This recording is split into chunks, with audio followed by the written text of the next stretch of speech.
ឥឡូវដំបូងយើងធ្វើការ register account សិនមក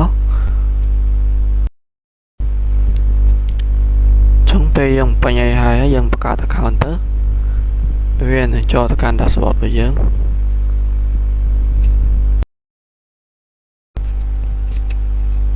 ហើយយើងអាចឈ្មោះយើងអាចធ្វើការស្វែងរក domain ឈ្មោះយើងដែលយើងចង់ទិញបើទៅលើ website របស់យើងហ្នឹងយើងវាយទៅឲ្យខ្ញុំចង់ទិញឈ្មោះchitra.store យើងវាយចឹងមកហើយយើង search មកទៅចង់វាមានយើងទិញឲ្យលើគេហ្នឹងដល់ store តែវាមានតម្លៃ$7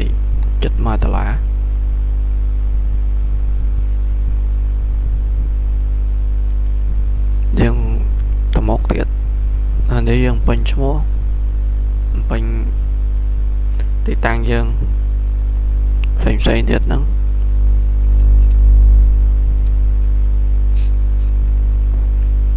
ជួយទៅដាក់ឈ្មោះទីតាំង location យើងមក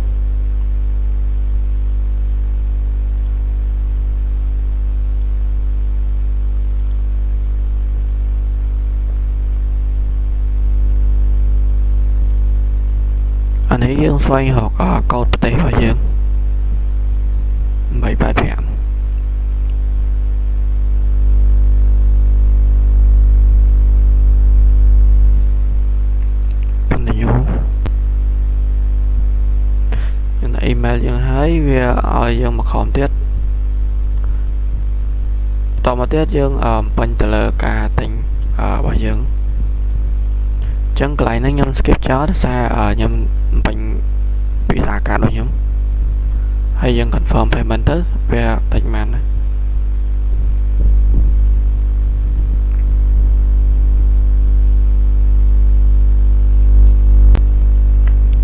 បន្តមកទៀតយើងធ្វើការចូលទៅកាន់ dashboard របស់យើងអញ្ចឹងយើងឃើញ domain name យើងទិញហើយនៅក្រោមchitra.store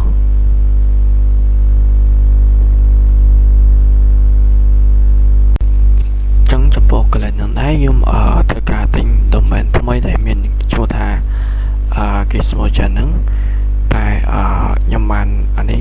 ជាវីដេអូក្រោយទេអញ្ចឹងចាប់ពីតហ្នឹងទៅខ្ញុំធ្វើការបញ្យល់ជាមួយនឹងវីដេអូក្រោយហ្នឹងយកមកដែលយើងconfig វាជាមួយនឹងគេចុះ Gizmogen.store ហ្នឹងមកខ្ញុំមានឈ្មោះថាshop all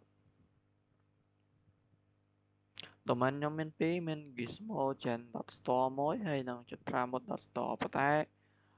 ខ្ញុំធ្វើការ connect ទៅលើ Gizmogen.store នេះចូល domain list ហើយយកយើងមកចូលមកកន្លែង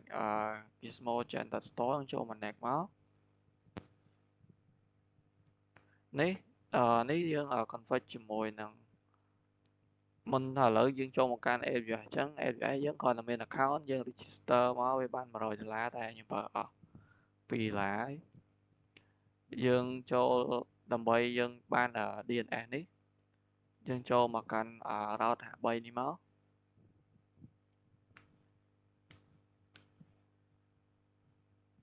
យើងចូលមកកាន់ route 53នេះហើយកន្លែងនេះយើងត្រូវនេះ DNS management វាមាន zone host អញ្ចឹងដោយសារខ្ញុំមាន2ហើយបើសិនជាអត់កន្លែងហ្នឹងវាអាចដាក់ stick zone អញ្ចឹងយើងចូលកន្លែងហ្នឹងមកឬក៏វាឲ្យយើង create នៅលើហ្នឹងមកយើងចូលហើយកន្លែងនេះបើសិនជាយើងមាន domain ផ្សេងទៀតយើងមាន domain name ផ្សេងទៀតចង់ config ផ្សេងទៀតយើងអាច create name create host zone នេះមួយទៅអញ្ចឹងដោយសារខ្ញុំ create ហើយខ្ញុំមានអីមានរបស់មុតchitraមុតនិង Gizmogen អញ្ចឹងខ្ញុំចូល Gizmogen ខ្ញុំអញ្ចឹងនេះអានេះពេលយើងបង្កើតមកគឺវាបានមកប៉ុណ្នេះអូតូដឹងតែបានអានេះមកហើយអញ្ចឹងដំបូងយើង copy អា4ហ្នឹងពីកន្លែងហ្នឹងយកមក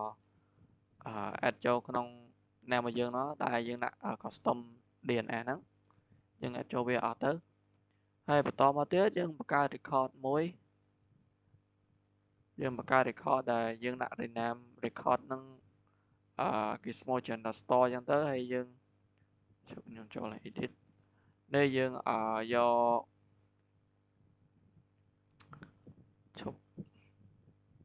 chứ lại mua ta nâng hay dương sao mất bây giờ đây dương ai cho mau cho customer xanh tiết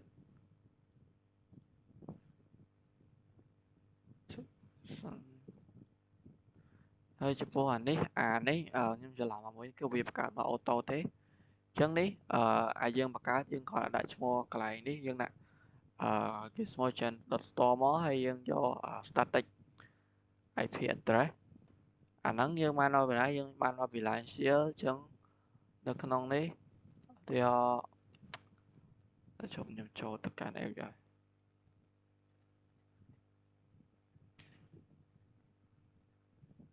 quay cho start bộ nên cho line share luôn mất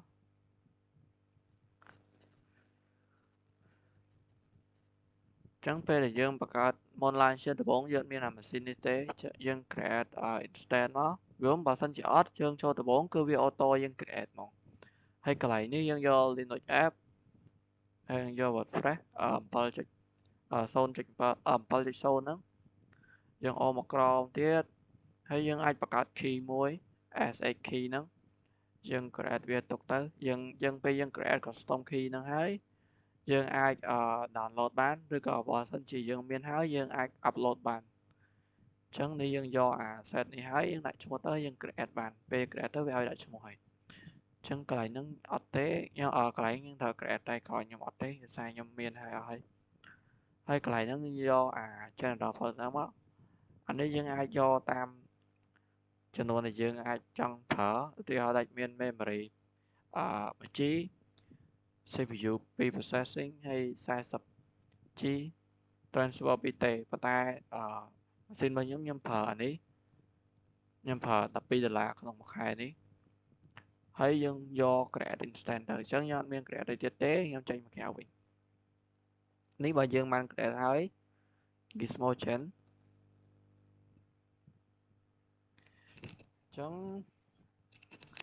bây dân mang nặng hơi bà tập bộ món cứ dân thời cho một căn networking hay dân chắc làm mẹ backup static bây giờ backup static nó nhưng lại cho mỗi các bạn đã lại cho một tới viên đồng man public IP đây nhưng là IP vì buôn năng máu chứng về dân do IP vì buôn năng bán public IP nó dân do một căn đặt nó không vào dù dân này dân do mà đặt lại năng máu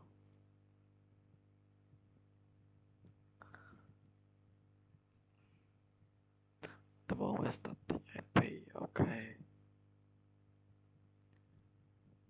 hơi mới test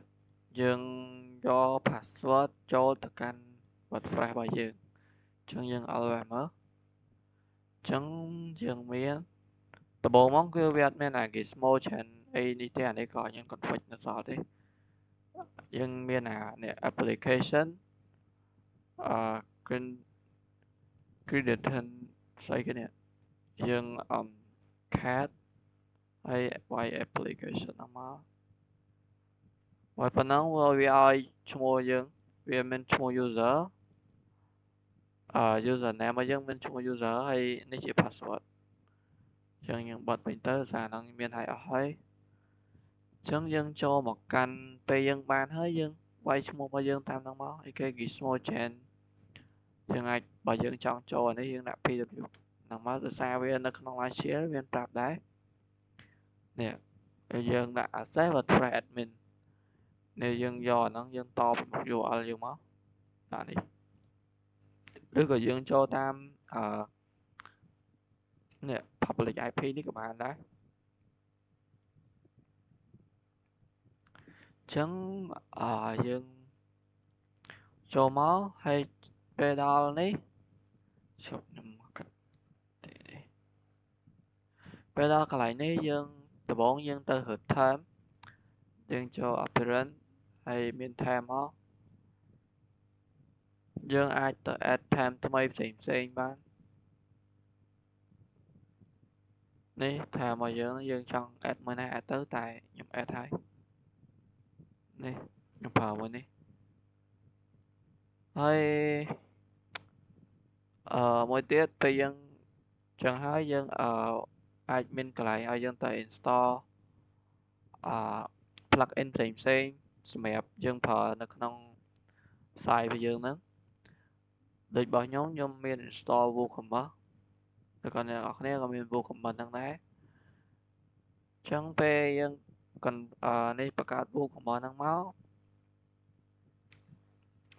យើងវាឲ្យយើង set up ច្រើនផ្សេងឧទាហរណ៍អានេះក៏ខ្ញុំអត់ទាន់ complete WooCommerce 100%ដែរវានៅមានផ្សេងទៀតតែយើងអត់ត្រូវការចាំបាច់ទេ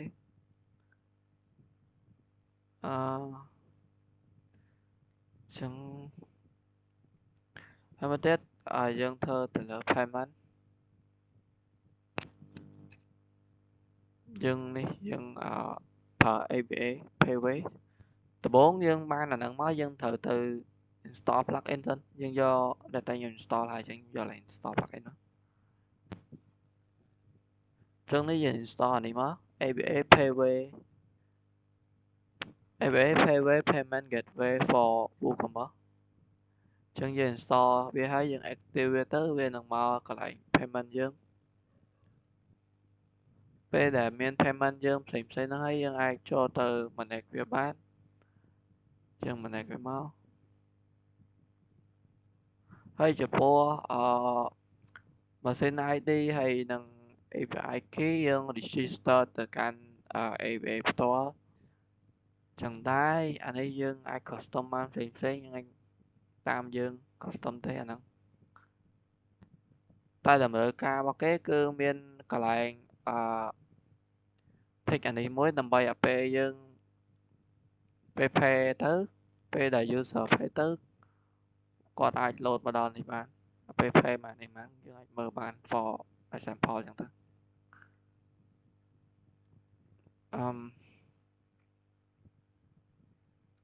មួយទៀតយើងចូលមកនេះ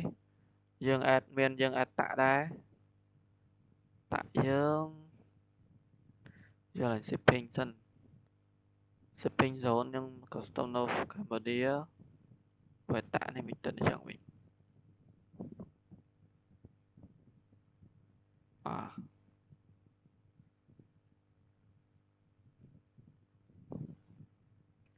អូខេហើយយើង config កន្លែង product នេះយើងចង់បានរបៀបម៉េចជាគីឡូជាក្រាមប្រភេទម៉េចយើងអាច custom នៅក្នុងហ្នឹងមួយទៀតយើងធ្វើអីទៀតដូចជានៅក្នុងនេះយើងអត់មានធ្វើអីផ្សេងទៀតទេមានអីទៀតអត់អានេះយើងចង់បានអីយើងធ្វើហ្នឹងទៅ view order អូខេចឹងយើងធ្វើការទៅតេស្តអូខេចឹងពេលសម្រាប់តេស្តខ្ញុំមានប៉ុណ្នេះខ្ញុំអូននេះមកខាងនេះសិនកុំឲ្យទៅ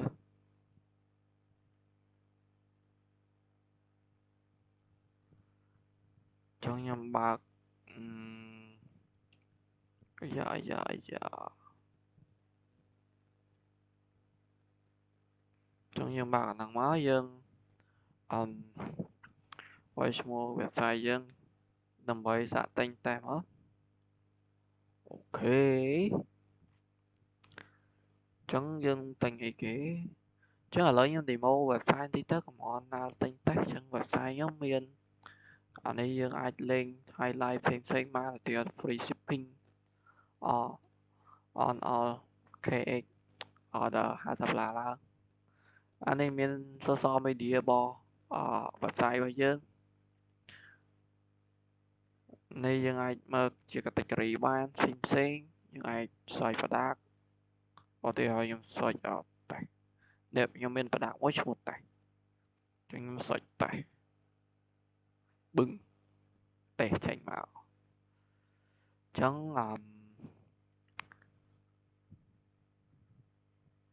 file នេះយើងអាចទិញមើលផ្សេងៗបានអូខេអានេះ category អានេះរកដាច់សារខ្ញុំដាក់រកទៅវាពេញជួយដល់មកហើយចឹងខ្ញុំតេស្តទៅសិនហើយទិញអាវ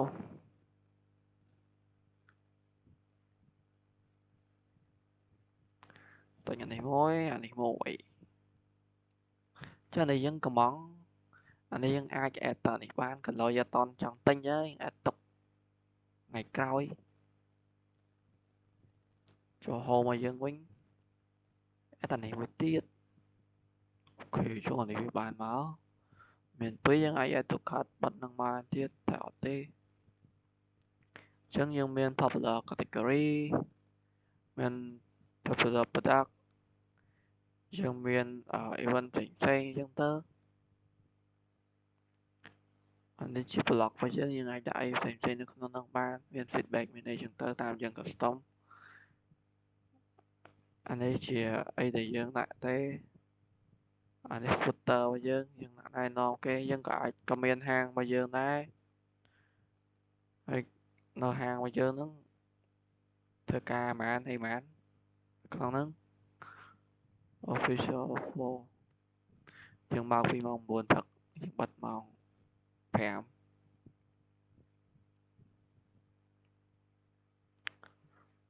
ចឹងនៅក្នុងនេះដូចជាអត់មានអីទៀតទេ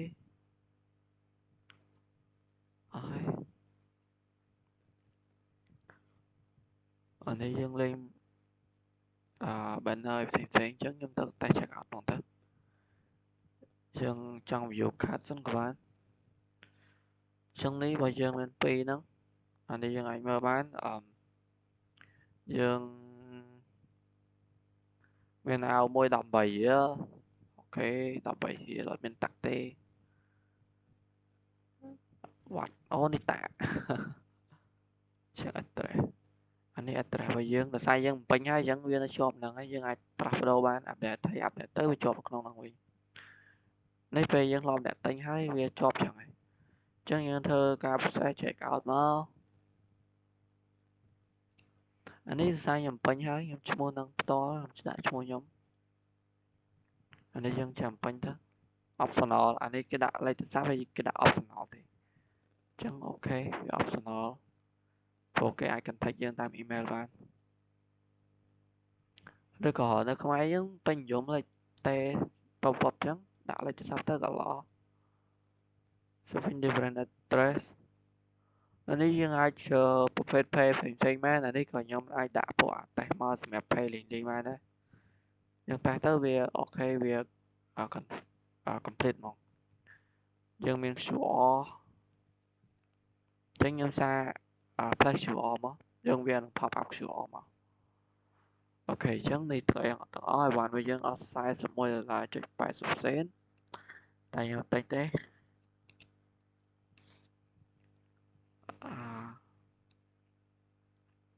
ចុះឥឡូវយើងសាកទៅដូរឲ្យបានទិញស្អីគេវិញយើងទិញតែមួយបាន check out យកកាតវិញអូខេយើងពេញមក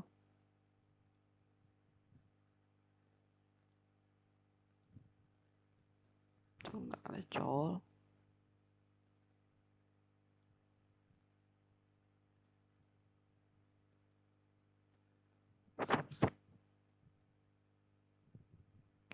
ចឹងនេះពេលយើងពេញហើយយើងចុច pay មកអូខេវាសរសេរចឹងវាយើងជោគជ័យហើយចឹងនេះ thank you order has been ចឹងយើងបានទិញរួចរាល់ហើយយើងមកកាន់មើល admin របស់យើងវិញ